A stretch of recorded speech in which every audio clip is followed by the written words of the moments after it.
Bom dia, queridos irmãos. É uma alegria estarmos novamente aqui e nós vamos dar continuidade a um assunto que foi justamente iniciado também com o nosso irmão Iramar sobre a questão da liberdade. Nós vamos ver um pouco da questão sobre a liberdade individual, não é? Então vamos ver um pouco esse assunto que é muito interessante e vamos vê-lo na visão secular e a visão também bíblica sobre esse assunto. Muito bem. Liberdade individual. Eu trouxe primeiro aqui um texto do sexto presidente dos Estados Unidos, que foi John Quincy Adams, e ele diz o seguinte, que a liberdade individual é poder individual, e porque o poder de uma comunidade é uma massa combinada de poderes individuais, a nação que aprecia a maior liberdade deve necessariamente ser em proporção a seus números da nação mais poderosa. Então nós temos essa ideia aqui, né, só para a gente iniciar a questão do que fala sobre liberdade individual. Muito bem. Vamos lembrar um pouco sobre aquilo que foi falado, o que é liberdade, para a gente não esquecer, né?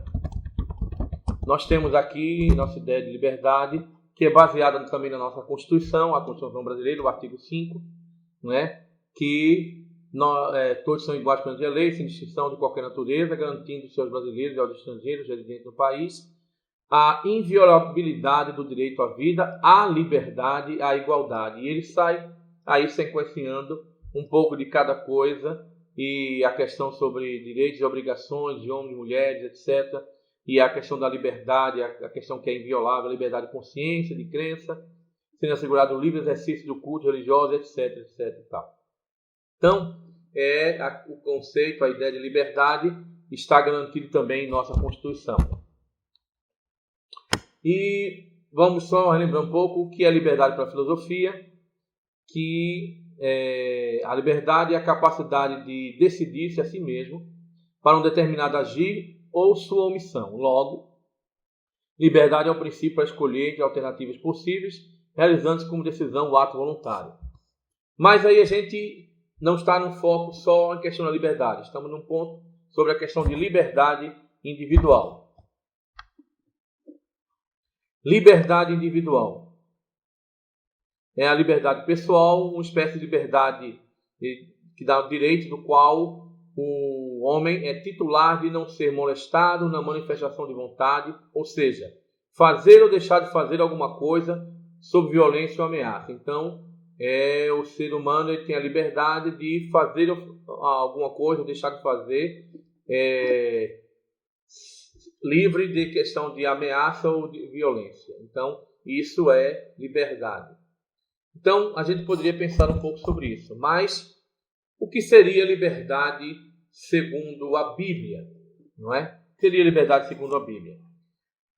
Na ideia que nós temos, que a gente tem que lembrar que o ser humano, ele houve a sua queda. Né? Na início da criação, o ser humano caiu, ele desobedeceu a Deus, e por consequência da queda entrou o pecado, e esse pecado passou a toda a humanidade.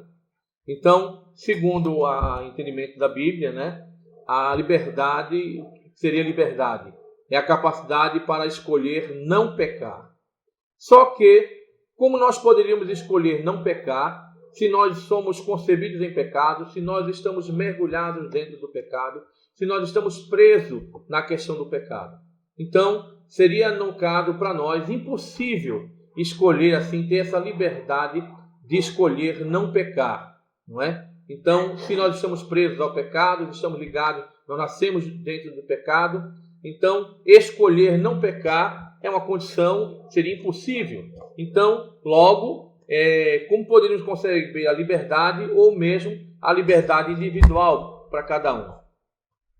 Só que na Bíblia a gente vai entender, o que a palavra de Deus fala, que quem aceita Jesus como Salvador fica liberto do domínio do pecado.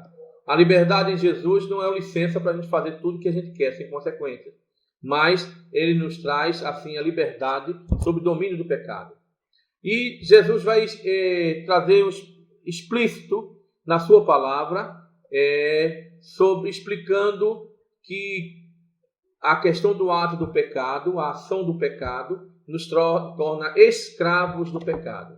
Então, na condição que eu falei, né, que a Bíblia considera que a liberdade seria você ter a capacidade de escolher não pecar, mas se você está preso ao pecado, por conta do pecado, então você é escravo do pecado. E Jesus vai falar isso em João capítulo 8, verso 34, e ele diz o seguinte: em verdade lhes digo, que todo o que comete pecado é escravo do pecado. Então nós temos aí que somos escravos do pecado. E por sermos escravos do pecado, a condição de escolha para não pecar se torna assim impossível na condição pura de ser humano. Então nós não podemos fazer isso. E nós sabemos o que é certo, o que é bom, ou seja, aquilo que é certo e errado, a gente sabe decidir o que é certo e errado e fazer escolhas em relação a isso. Mas fazemos, muitas vezes, mesmo tendo essa consciência de saber fazer o que é certo e errado,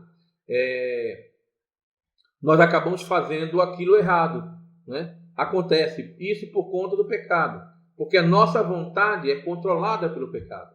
Enquanto nós não estamos libertos dessa questão desse domínio, dessa escravização do pecado, nós estamos presos a ele. Então, mesmo a gente sabendo o que é certo e o que é bom, a gente não consegue fazer.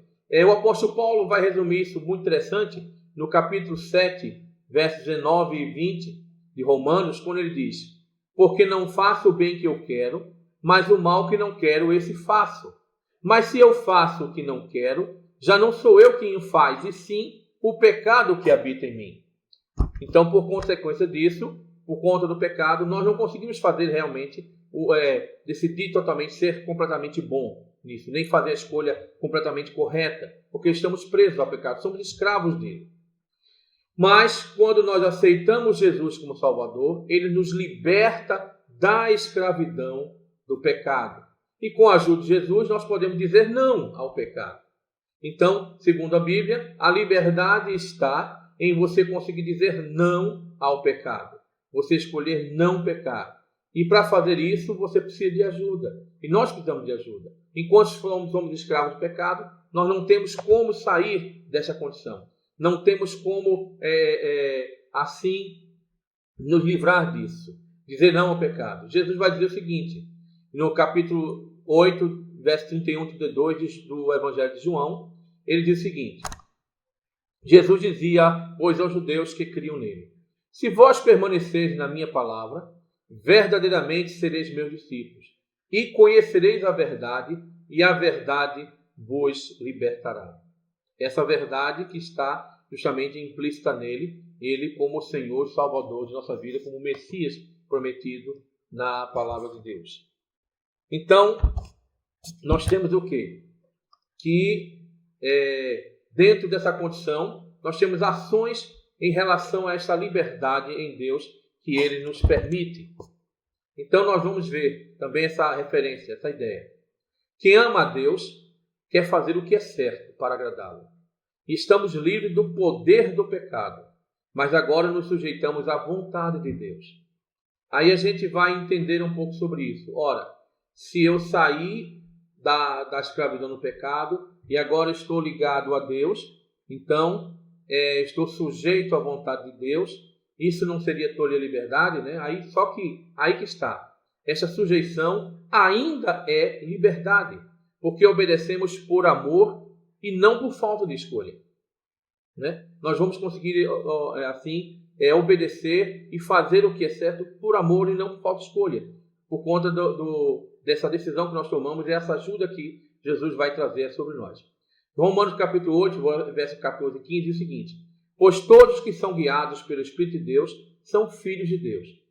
Porque vocês não receberam um espírito de escravidão para viverem outra vez atemorizados, mas receberam o espírito de adoção, por meio do qual clamamos Abba, Pai. Então, o que ele está dizendo, o que o apóstolo Paulo está dizendo, que a partir do momento que nós nos entregamos a Cristo, nós recebemos o espírito, não o espírito de escravidão, não aquilo que estava antes, naquela condição que estávamos como pecadores. Não seria aquela condição. Então, o que acontece?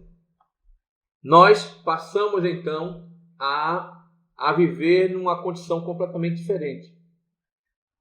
Porque agora nós nos colocamos, nós nos entregamos a Jesus Cristo. Então, somos agora guiados pelo Espírito de Deus. O Espírito Santo que agora está nos guiando. Ele serve e atua em nossa consciência. Então, ou seja, o texto diz exatamente isso. Que nós não recebemos um espírito de escravidão. Porque antes, na condição que estávamos como escravos do pecado. Agora estamos libertos do poder do pecado sobre nós. Justamente o Espírito Santo que está em nossas vidas vai nos conduzir a nos livrar dessa condição. Então nós temos o quê? Essa sujeição ao pecado antes nos prende e destrói, mas a sujeição a Deus nos dá vida melhor e mais completa. Para a gente entender bem sobre isso, a escravidão do pecado apenas traz problemas e sofrimentos, e ela nos leva à morte. A liberdade que a Bíblia fala é a promessa da vida eterna abundante sem sofrimento. Uma vida futura sem sofrimento. E, embora aqui, que a gente vai viver aqui na Terra, a gente não está livre desses problemas, mas há liberdade completa para a futura, uma vida eterna abundante. O apóstolo Paulo vai falar isso, num resumo direto, para que a gente entenda sobre isso, em Romanos capítulo 6, versos 20 a 23. Porque quando vocês eram escravos do pecado, estavam livres em relação à justiça. Naquele tempo, que fruto vocês colheram? Somente coisas de que agora vocês se envergonham, porque o fim delas é a morte. Agora, porém, libertados do pecado, transformados em servos de Deus, o fruto que vocês colhem é para a santificação. E o fim, neste caso, é a vida eterna, porque o salário do pecado é a morte, mas o dom gratuito de Deus é a vida eterna em Cristo Jesus, nosso Senhor. Então, qual o entendimento que a gente tem? Que é exatamente isso. Antes, na sujeição ao pecado, o fruto que nós iríamos escolher, ou seja, o preço, aquilo que era resultado da condição de vida de pecado que nós tínhamos, nos levava justamente à morte. O que ele diz? Porque o salário do pecado, o preço do pecado é a morte. Mas ele vai dizer o quê? Que o dom gratuito de Deus, o dom que Deus deu de graça, não é? Que é justamente a vida eterna em Cristo Jesus, nosso Senhor. E então a gente pode entender bem sobre isso. Essa liberdade individual bíblica, o que quer dizer bem? Nós vimos um pouco sobre a questão de liberdade, né? Liberdade geral, mas a liberdade individual.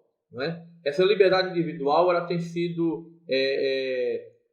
desde os primórdios da afirmação histórica dos batistas, nós batistas temos defendido isso.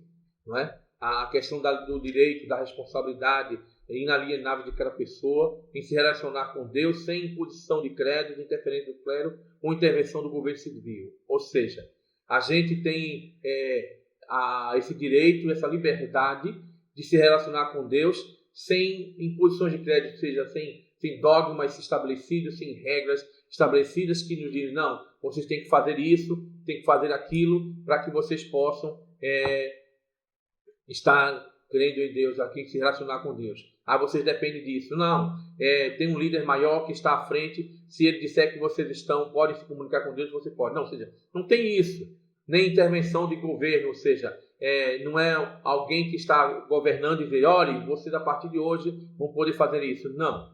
Então, já era uma questão histórica, pelo menos os batistas, assim na sua formação, a sua ideia, eles sempre tinham essa ideia de liberdade individual.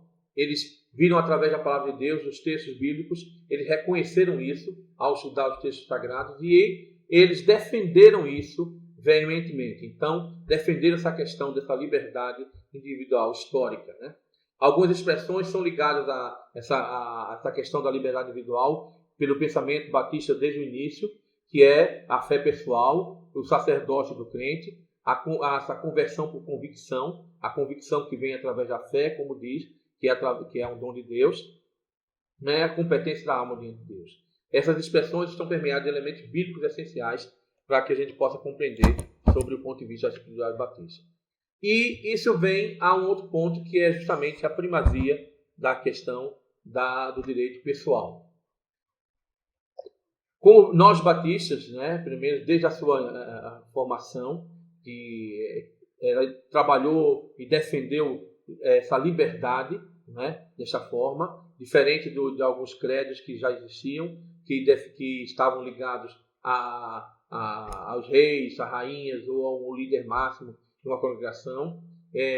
Essa defesa dessa fé pessoal, eles insistem nessa fé pessoal não institucional e uma fé relacional, ou seja, você tem um contato, uma relação direta com Deus, que não é também ritualística, ou seja, não está preso a um ritual, a uma condição de você ter que fazer algo, né?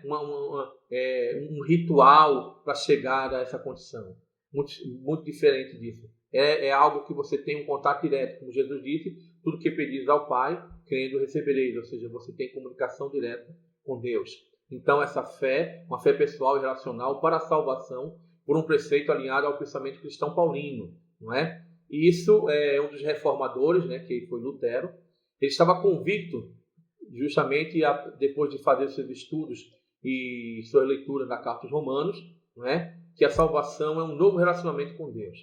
E isso, a base disso, o alicerce disso, não está no mérito humano, ou seja, não é um mérito nosso.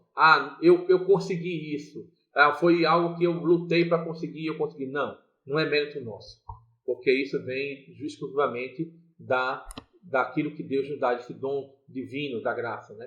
Vem da confiança absoluta na promessa divina do perdão por causa de Jesus Cristo. Em Romanos 1,17 vai dizer que o justo viverá pela fé. Então, essa é a condição, ou seja, essa fé que nos foi dada para poder crer.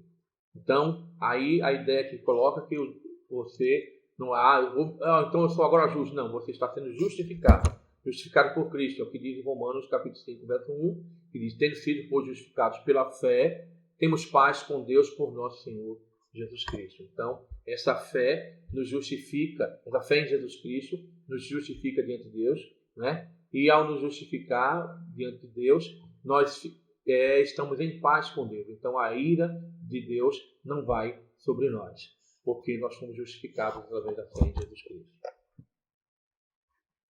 E ainda também há uma ênfase que também reside nessa questão, um outro aspecto, né, também importante no ensino de Paulo, captado também por Lutero, é que a salvação é essencialmente um relacionamento pessoal e correto com Deus, por meio da graça não criada. O que quer dizer isso? Né?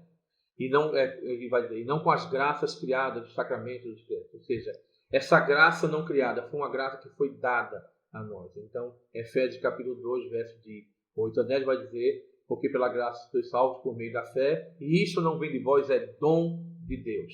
Então, foi Deus que deu essa graça, esse dom da fé. Então, nós temos esse relacionamento pessoal correto com Deus por meio dessa graça que não foi criada por ninguém, não foi estabelecida por ninguém, não foi anotada, discriminada, não foi listada por ninguém. Foi a graça de Deus que fez isso por nós. Então, não é uma graça criada nem por sagramentos e credos, ou seja, alguém numa liderança religiosa chegou e instituiu isso, juntou um grupo e montaram isso e disseram: olha, você tem essa salvação pessoal agora por conta disso, seguindo esses créditos, esses sacramentos. Não, nada disso. Essa graça foi nos dada a Deus de graça. Então, não é algo que foi criado por ninguém. Ok? Então, vamos ver também outro aspecto sobre isso. Aí a gente tem um outro entendimento. Já que a nossa ação de fé, ela, através de Jesus Cristo, nos traz essa liberdade individual, aí isso também está ligado a um outro ponto, que justamente é o batismo, não é? O batismo faz parte dessa liberdade na confissão, nessa confissão de fé. Então, para a gente entender um pouco, né, de batismo para os crentes, não é? Quem crer e for batizado, o texto fala muito bem isso, para que a gente compreenda essa ideia. Então, o batismo para nós batistas é uma livre declaração pública de fé, que os seguidores de Cristo fazem através da imersão nas águas, né? Que é justamente porque o grego batismo, né? Que quer dizer imergir, mergulhar, batismo também é mergulho, não é isso? Então essa prática que é ser um distintivo batismo universal, e a gente tem que entender também que a questão principal não é o modo, porque está bem claro isso no Evangelho, sim o sujeito do batismo, ou seja, quem é batizado. Ou seja, essa é a questão. Porque a gente também tem que entender que há casos, né, em situações diferentes, onde a questão da imersão se tornou assim impossibilitada. Então, tinha casos que era impossível fazer uma questão de imersão. Por exemplo, tinha alguns que estavam na caverna, como alguns cristãos se reuniam nos sepulcros também, lá escondidos, os primeiros cristãos, diante de toda aquela perseguição do passado. Então, como é que iam mergulhar eles lá dentro do sepulcro que não tinha água suficiente para fazer isso? Certo? E se eles saíssem para o rio para batizar, eles poderiam ver também que estava sendo criado. Então, alguns momentos, o batismo foi feito de uma forma simples, não é? Com simples derramar água sobre a cabeça também. Mas nós seguimos estritamente o que a palavra de Deus diz na tradução do texto do grego, que diz que é imergir, mergulhar, batizar. E nós fazemos isso, temos condições para fazer isso.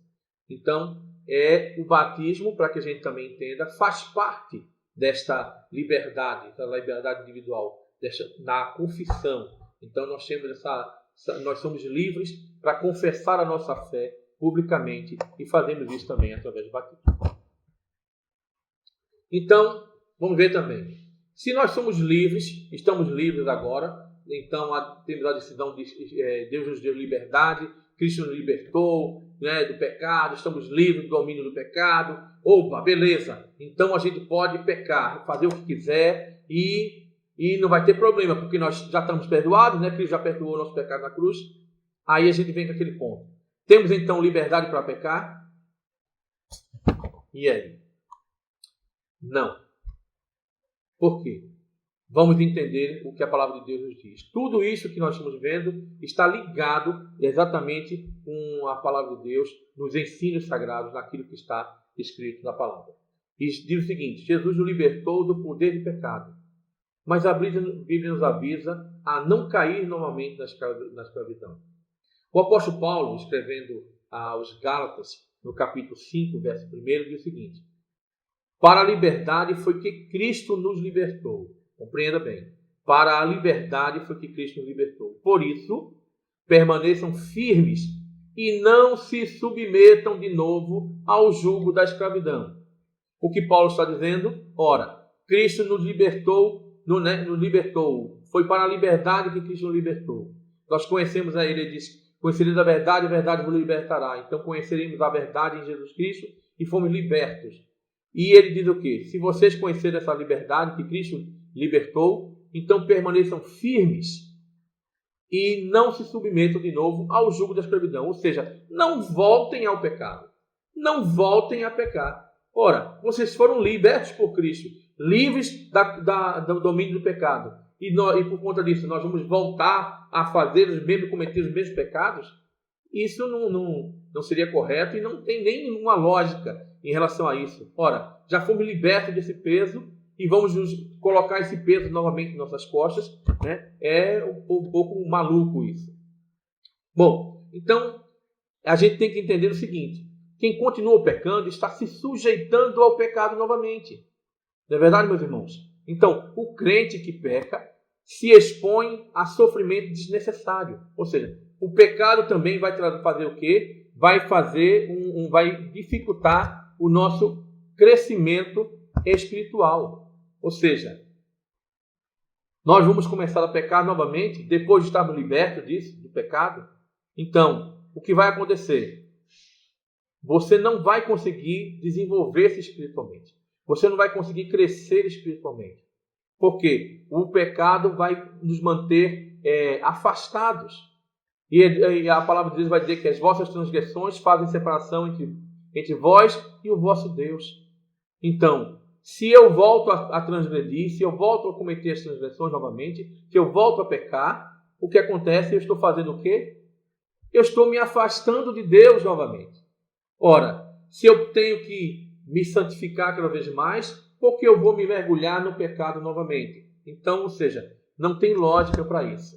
Nós temos que compreender bem isso. Então, essa liberdade que ele nos deu nos leva a não pecar novamente. Ok? Então, aí, essa liberdade para pecar não gera arrependimento. Certo? Temos que entender isso. Porque para ser salvo, uma pessoa precisa se arrepender. E arrependimento é decidir mudar. Não apenas sentir culpa. Sentir culpa é remorso. Não é? Se você sentia culpa, fica lá, aquele peso, tal, passou, volta a fazer tudo de novo. Então você teve apenas remorso. Você não se arrependeu. Por quê? Ali você só foi aquele sentimento passageiro, passou, pronto. Só que Deus ajuda quem quer mudar de vida. Quem é salvo quer fazer o que é certo. E isso implica não pecar. Ora, então você precisa se arrepender. O arrependimento é mudança. Então você está decidindo mudar. Você diz, não, essa minha vida, a vida do jeito que eu vivia, não quero viver mais. Eu agora vou viver uma nova vida. Eu sou uma nova criatura. Então eu vou viver uma nova vida. Então, quem é salvo quer fazer o que é certo.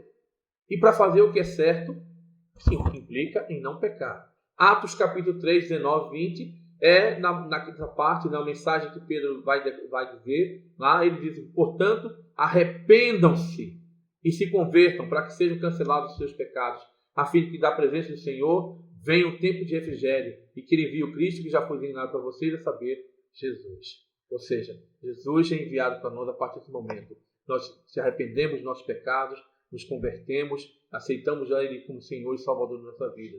E é exatamente isso, essa graça vai mudar a nossa vida. Então, nós vamos passar, neste momento, a fazer aquilo que é certo.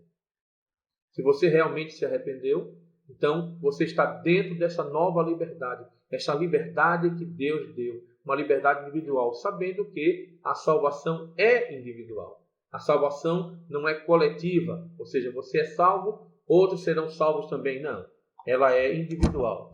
Então, nós temos que entender o quê? Que a liberdade para pecar, ou seja, se você acha que, estou liberto agora para pecar, isso é escravidão, você está voltando àquela mesma condição. A Bíblia também avisa sobre outra forma de escravidão. Muitas regras e restrições. Né? Jesus nos liberta para podermos desfrutar do que é bom no mundo sem pecar. O objetivo não é nos escravizar com um monte de regras sobre o que não podemos fazer. Muitas regras não nos ajudam a viver de forma santa. Né? A gente tem que entender que, às vezes, alguns cristãos, alguns que se convertem e tal, e começam a estabelecer certas regras. A gente agora tem que ser assim, tem que ser assado, nós temos que fazer desse jeito, não pode fazer isso, não pode fazer aquilo. Eu lembro certa vez, né? Que eu cheguei no trabalho e cheguei muito alegre, muito animado, algumas coisas boas aconteceram conosco, em casa também, eu cheguei muito feliz e alguns colegas de trabalho olharam para mim e fez, o que é isso? O que é que está acontecendo com você? Você é crente? Aí eu, como assim? Assim, você é crente, está rindo desse jeito? Por quê? Foi montado um estereótipo, que crente não ri, que crente não fica alegre, crente não tem ser sisudo, com a cara fechada o tempo todo. Isso não existe. Ou seja, é um cânticozinho antigo que as crianças cantavam muito, né? Aquele que tem Cristo é alegre e feliz. Então eu tinha mais e mais motivos para estar feliz. Ora, eu tenho motivos para estar feliz. Porque eu tenho Cristo em minha vida. Então, por que eu estaria triste? Não é? Então a gente tem que pensar nessa questão que é bem interessante sobre isso. E o texto em Colossenses capítulo 2, versos 20 a 23 vai dizer o seguinte: se vocês morreram com Cristo para o rudimento do mundo, por que se sujeitam às regras, como se ainda vivessem no mundo? Não toque nisto, não coma disso, não pegue aquilo, né? Todas essas coisas se destroem com o uso. São preceitos e doutrinas de homens. De fato, essas coisas têm aparência de sabedoria, ao promoverem um culto que as pessoas inventam, falsa humildade e tratamento austero do corpo, mas elas não têm valor algum na luta contra as inclinações da carne. Ou seja, não toque nisso, não coma aquilo, não pegue aquilo outro, não faça isso. Ou seja, essas coisas, ele está dizendo que não tem valor nenhum na questão da nossa luta contra a carne. Certo? Porque isso, não, mas isso vai evitar. Não, essas regras desnecessárias são normalmente constituídas por homens. Ele vai dizer isso. Ou seja, eles são coisas inventadas por homens e são baseadas em falsa humildade. Uma falsa humildade. Porque eu estou ali vestido, todo fechado, com a roupa completa ali, eu só posso andar daquele jeito para mostrar que eu tenho a Cristo no coração? Não, eu posso estar simplesmente até com a camiseta mesmo, um short bem alinhado, estou uma camisa comum, bem vestido. Eu não preciso estar só de paletó e gravata fechada até o pescoço para dizer que eu sou crente, vou mostrar porque a minha roupa está dizendo isso. Não, isso é uma falsa humildade. Certo? Porque Jesus Cristo vai dizer que pelos frutos os conhecereis. Nós seremos conhecidos pelos nossos frutos e não a questão dessa aparência. Né? Jesus vai dizer outra coisa, livrar-me da aparência do mal. Né? É outra coisa, mas em relação a ser conhecido é pelos frutos. Ok? E para a gente entender um pouco sobre isso, para a gente mantendo a nossa liberdade. Né? É claro que a gente entendeu isso muito bem, né? Nós falamos a conceito da liberdade, o que a Bíblia fala sobre a questão da liberdade, né? A ideia batista da defesa, sempre desde o início, da questão da liberdade.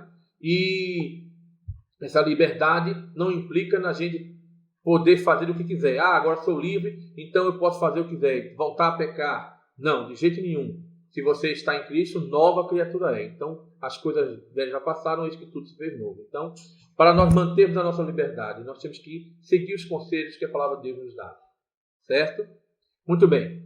Ela nos dá conselhos que devemos evitar para não cair novamente na escravidão do pecado. Que conselhos são esses? 1 Coríntios 6,12 nos chama a atenção sobre isso. Ele vai dizer: todas as coisas me são lícitas, mas nem todas convêm. Todas as coisas me são lícitas, mas eu não me deixarei dominar por nenhuma delas. O que o apóstolo Paulo está dizendo aqui? Tudo eu posso fazer, beleza? Tudo eu posso fazer, tudo é me de fazer, exatamente. Mas nem todas convém fazer. Então, eu tenho que deixar que o Espírito Santo haja na minha consciência para que eu compreenda e veja que nem todas essas coisas eu posso fazer. Porque há coisas que eu vai desagradar o meu irmão, vai mexer com ele, vai atacar a fé de outra pessoa. Então, eu tenho que entender isso que a palavra de Deus me coloca. Então, todas as coisas me são lícitas, mas eu não me deixarei dominar por nenhuma delas. Então, eu tenho que ter autocontrole daquilo que eu estou fazendo. Então, a palavra de Deus vai nos dar orientação em relação a isso. Estudando a Bíblia também é importante que você mantenha o estudo bíblico. Você tem que estar mantendo a sua leitura, a sua devocional diária.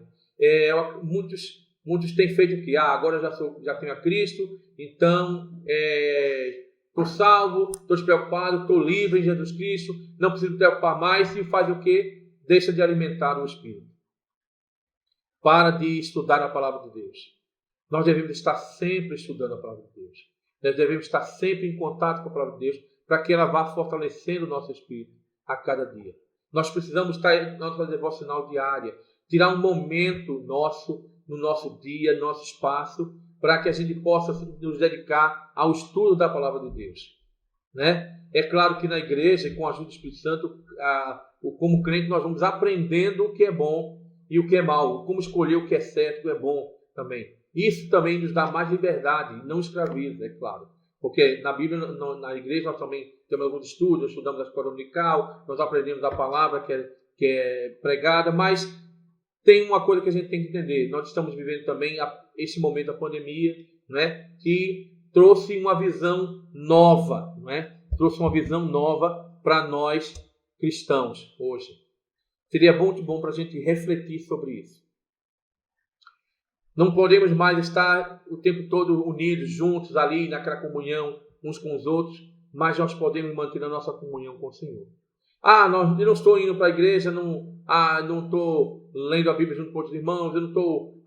ou seja, não quer dizer, não é porque eu não estou lá, né? Não estou naquele ajuntamento, que eu não posso manter a minha comunhão, minha devoção diária.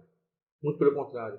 E agora, mais ainda nessa condição, nós temos mais tempo, bem mais tempo para, assim, aproveitarmos e nos dedicarmos à nossa devoção diária, a praticar a nossa devocional, né? A orar mais ao Senhor. Então, aproveite isso, é uma grande oportunidade que o Senhor nos está dando para que a gente possa fazer isso. Até quando a gente possa estar completamente todos juntos, fazendo normalmente aquilo, né, em comunhão com os outros irmãos.